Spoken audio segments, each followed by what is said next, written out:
Aloha and welcome. This is Where People Move.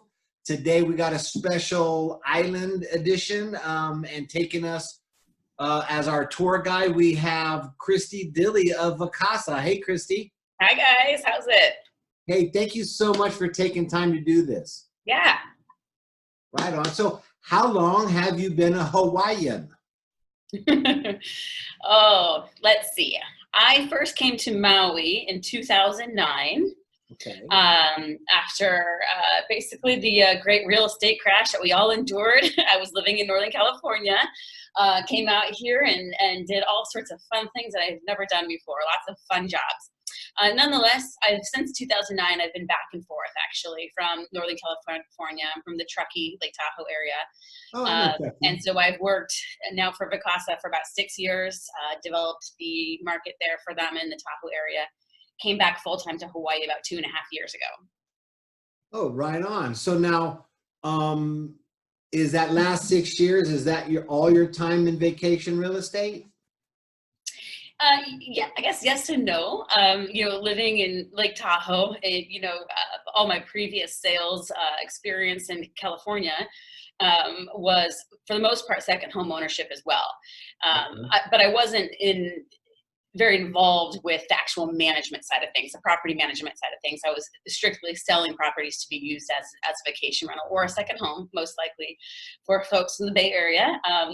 But yes, for the last 6 years, I've been heavily involved in what short-term rentals can do for people, how to make money, in the short-term rental market.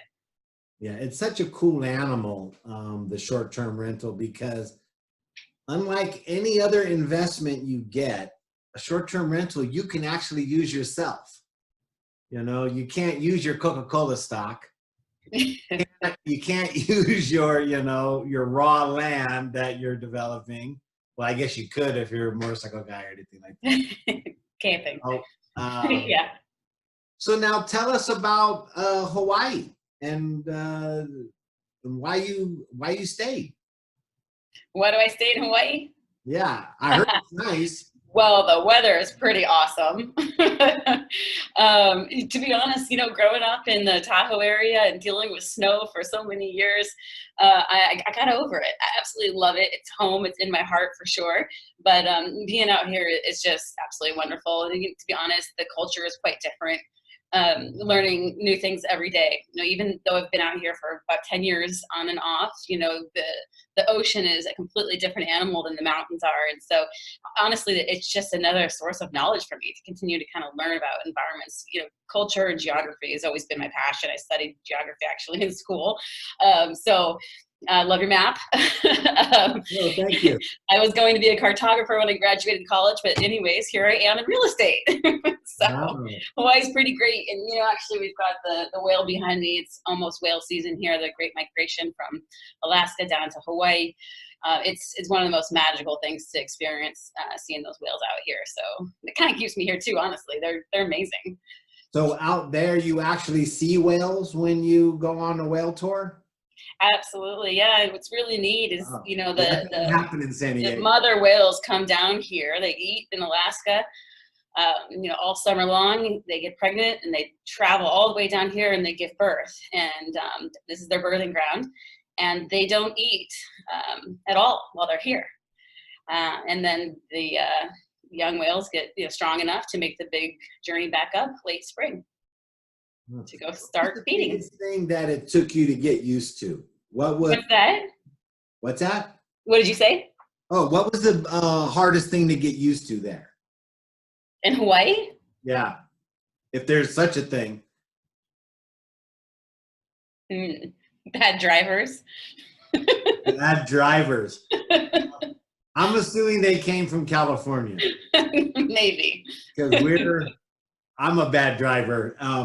Anything except sunshine. I'm great in sunshine. Yeah. Any other element, I'm not so good at. Are there things that you miss from the mainland? Absolutely. Number one is my family. Okay, well. And number two is camping. in the Sierras. Okay. There'd be a different type of camping there in Hawaii. Yeah, I don't camp in Hawaii. I don't feel the need when your house is only an hour away from anywhere. Why spend the night outside?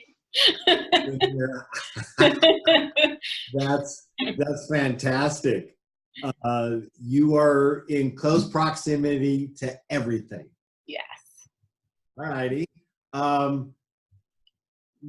What's the thing about Hawaii that you love the most? Maybe it's because your family's still on the mainland. You know, honestly, I love the way that people care for each other. There's a term here called ohana, and that means family. But your ohana does not mean we're blood relatives, right? And there is something about the way that people here really reach out and extend their love, their friendship, their support over the many years. Anytime I've had anything I needed, I had a group of people always willing to be there for me. And it's just something that I've never felt or existed on the mainland. This amazing unconditional love and support, and you know, there's no walls around it. There's no definition for who is you're in your ohana essentially. So how cool. Yeah. I've heard that term before because I have a 12-year-old, and I think that was on Lilo and Stitch. Oh yeah. I think I'm not exactly sure. Well, everybody here is an auntie or an uncle, so you know, all of my friends' kids, whether they're 5 or 15, or even some of them who are over 20, every time I walk in the door, it's first of all you get a kiss, and it's hello, auntie. You see them on the street, they will stop and say hello. Very good kids here. That's cool. Yeah. That's right on millennials and Gen Xers and all you. Yeah. Okay, so now let's get into some vacation rentals. That okay? Yeah. All righty. So I know you mostly deal with condos. That's probably the main animal there. What's your median price for a condo there? So if you don't mind, I'll just kind of answer that question a little bit more broadly first. So for all of you guys listening, you may know I work for Vacasa, and we are now the world's largest short-term rental manager, manage over 23,000 properties globally, which is phenomenal. So what I do here in Hawaii is I help grow the number of properties underneath our management. And I'm also the principal broker here for our brokerage, which means that I oversee all of the real estate transactions that go through our brokerage here in the state. Right now, we are operating on the 4 primary islands, which would be Maui, Oahu, Kauai, and the Big Island. We've got agents on every island able to help our customers, and also to support our vacation rental management business. So I'm coming to you today from Maui, which is where I live, and I will kind of talk about the Maui market first.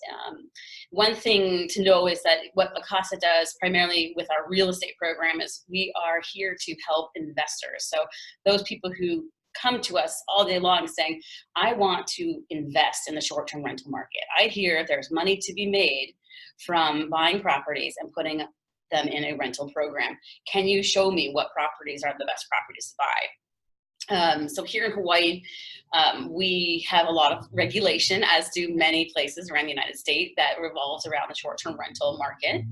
And in Hawaii, it's island specific because each island here, more or less, is its own county, and the county is actually who is governing the rental regulations here. So you'll find that if you were to call me and say, hey, Christy, I want to buy an investment in Hawaii, which island is a very important thing to know, because each island has a different law that governs it with respect to short-term rentals. So where I can help you buy will be different, and what I can help you buy will be different. So focusing here on Maui, our laws have been in place for quite a long time. In fact, they're probably the most, lost my thought there. The most mature, so to speak, of all of the legislations that we've had here that's been around for a long enough time that people know what we can and can't do. So here on Maui, the reality is there are very few permits available for those who have a single family home and want to make it a short-term rental. So few, in fact, that if you were to try to get on the list, you know, it would take you thousands of dollars and many, many years to get that permit. You So actually get on a list. what's the, oh yes, yes. You get on a list and it's a And wait and a pay. you can't even get on the list in Maui County unless you've owned the property for at least 5 years. So when I talk to investor buyers, I say, look, we're going to focus on condos in approved areas because then there is no permit required. And so for anybody who's traveled to Hawaii, or excuse me, to Maui, you know that we've got the west side, which is typically is Lahaina up to Kapalua. We've got the south side, which is Kihei, Wailea, Makena. And so most people typically travel to one or both of those destinations and know what they like. And for the most part, you know, the condos within those zones are allowable for short-term rentals. There are some that don't because their actual CCNRs mandate a longer time, but they're still in the vacational zone, so to speak, to make it easy. Okay. So going back to your question, what is the median price here in Maui in the condo corridors? Let's say we're at about 500,000, with the average sales price being closer to $700,000. Okay, and that's because some big old monster properties probably sold. Yeah, I mean, the reality is, you know, you can't buy a studio or a one bedroom that can be used as a short-term rental here on Maui for less than maybe 450, 400. Every once in a while it exists, but that's kind of the buy-in. You know, if you jump to the 2 bedrooms, your buy-in is closer to, you know, 600,000. 3 bedrooms are really difficult to find. However, they're great money makers. You're at $1 million plus minimum to buy a 3-bedroom condo here that is short-term rental legal. All right, I'd like to go back to that because I was going to ask you that. What types of condos are you going to get your best return? The studio, the 3-bedroom? Which one is the best bang for your buck? That's hard because the amount of money that a condo can make is somewhat proportionate to what it costs. You know, income is directly tied to occupancy. When I say occupancy, not annual occupancy, but how many people can sleep in this unit. If it's 2, there's, you know, the bar is here. If it's 6, the bar is much higher, but we're also having to spend more money for those properties. So it's definitely proportionate. However, if we're talking big money, you know, the bigger the better. So, I mean, we've got properties in the Vacasa program at some very nice resort locations here on Maui that are making a gross income of about $250,000 a year.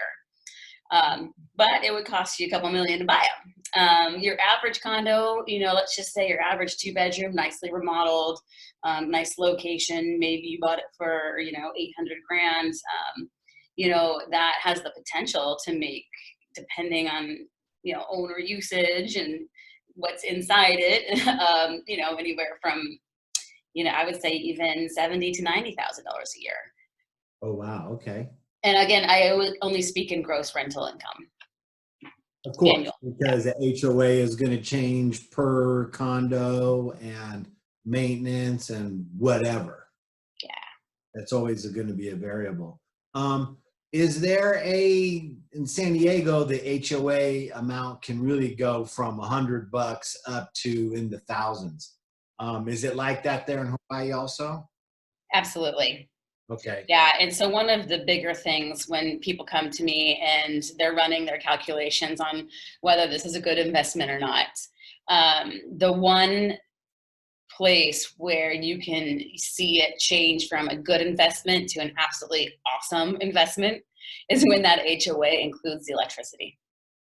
It's not everywhere. Typically it's not, but there are a handful of units that do have electricity included, and it just makes those numbers look amazing. So if you can find that, you're doing well.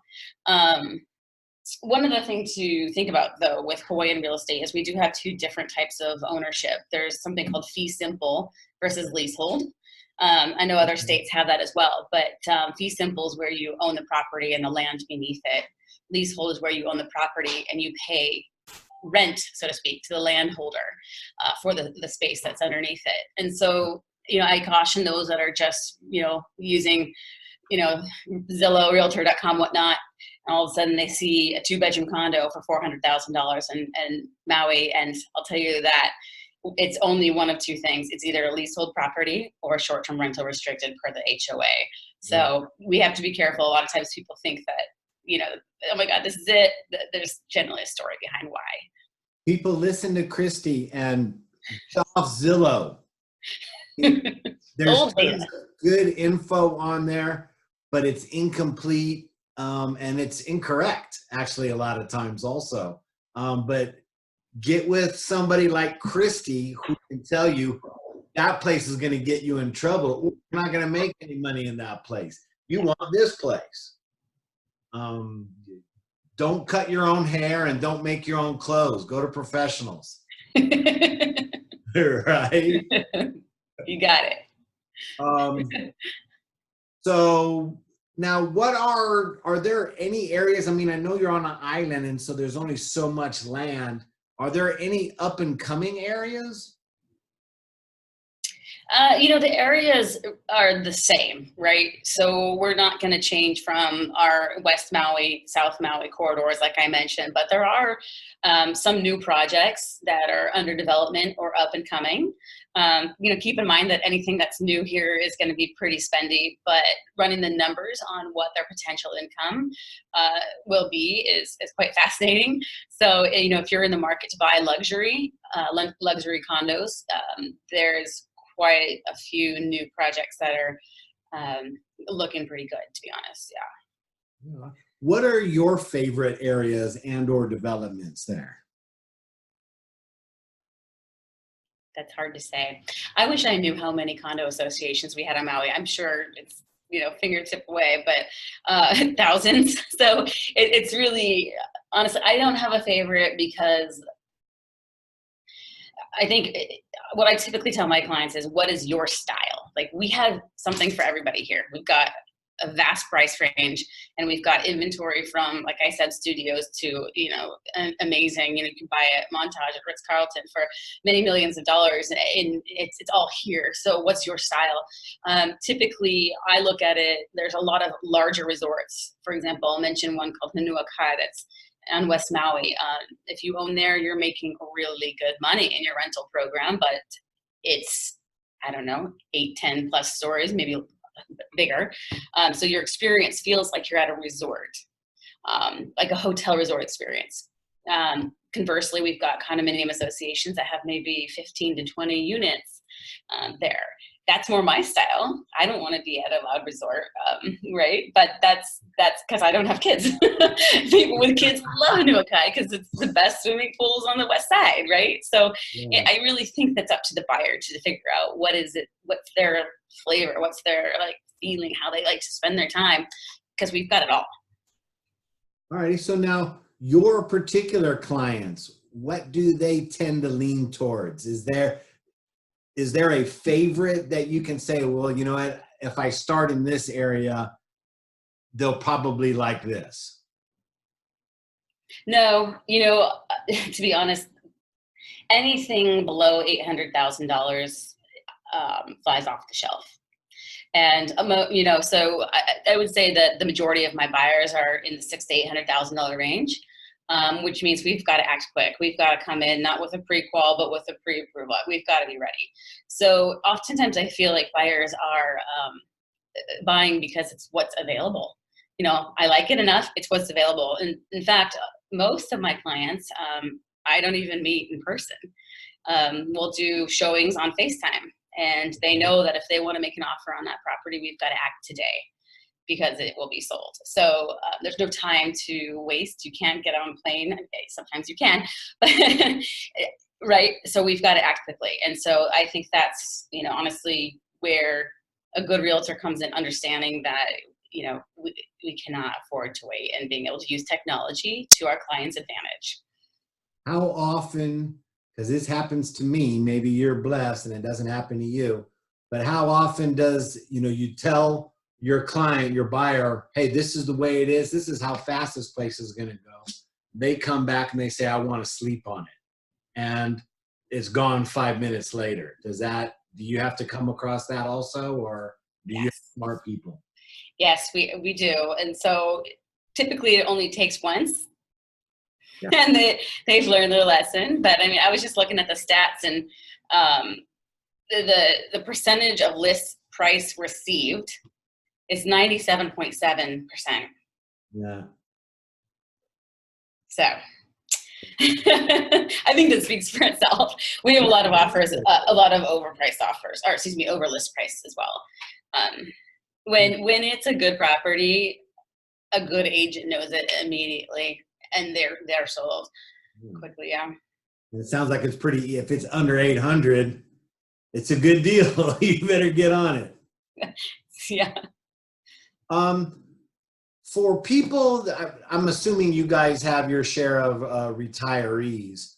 Do you have clients that come in, they buy the house that they want to retire in, give it to you to rent out to supplement the mortgage, make maybe a little bit of money on it until they're ready? Yes. I would say that at least 80 to 90% of my clients have a dream of living here someday. And so they're preparing early. And yeah, I mean, honestly, there should be no issue with you finding a property to put in a rental program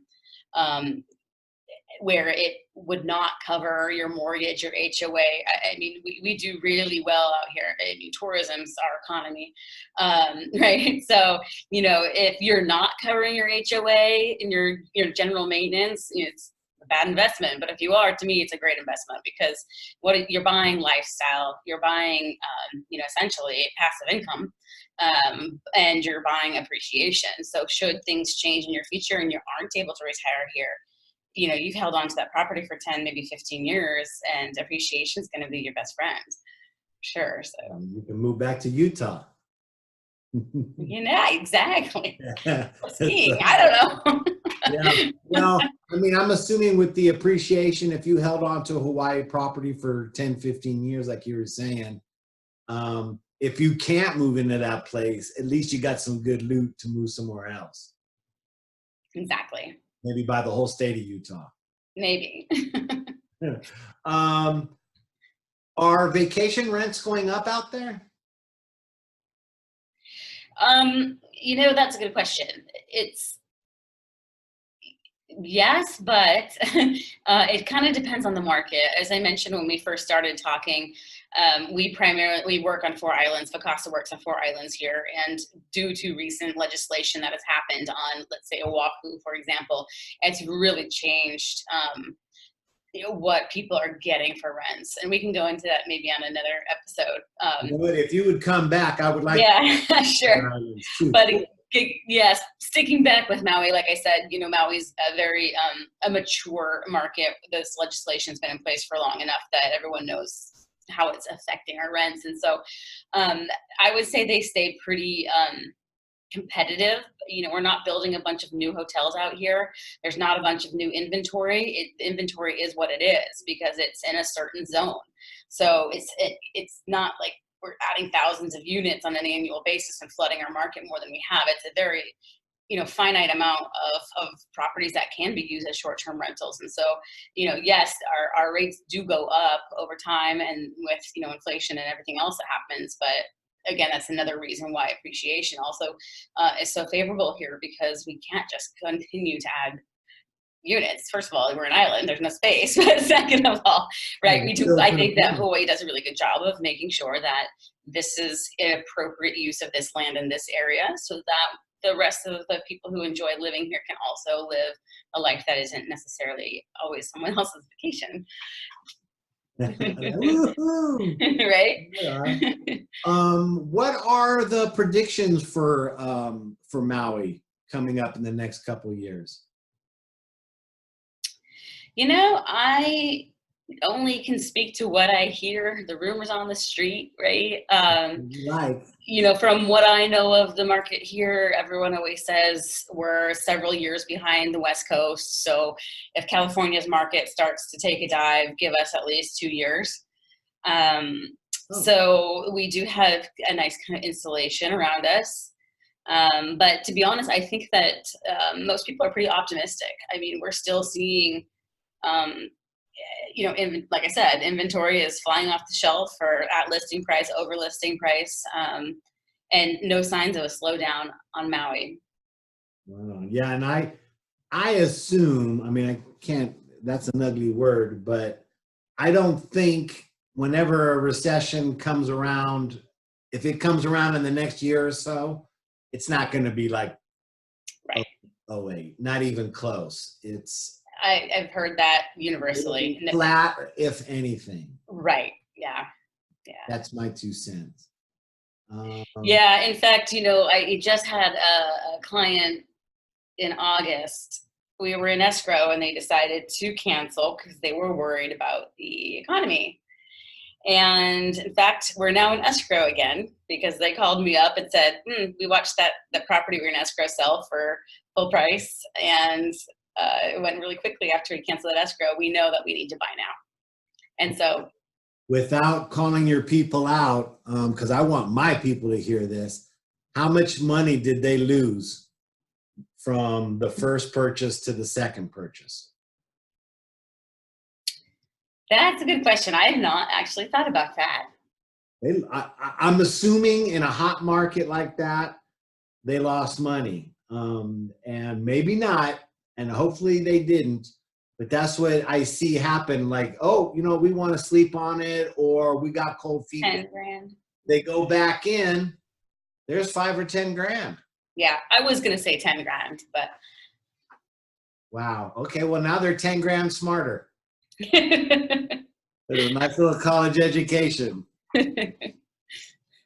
Christie, when people do come out there to visit you and they want to, they buy a property from you, or they have a property and they need it managed, how do they get a hold of you?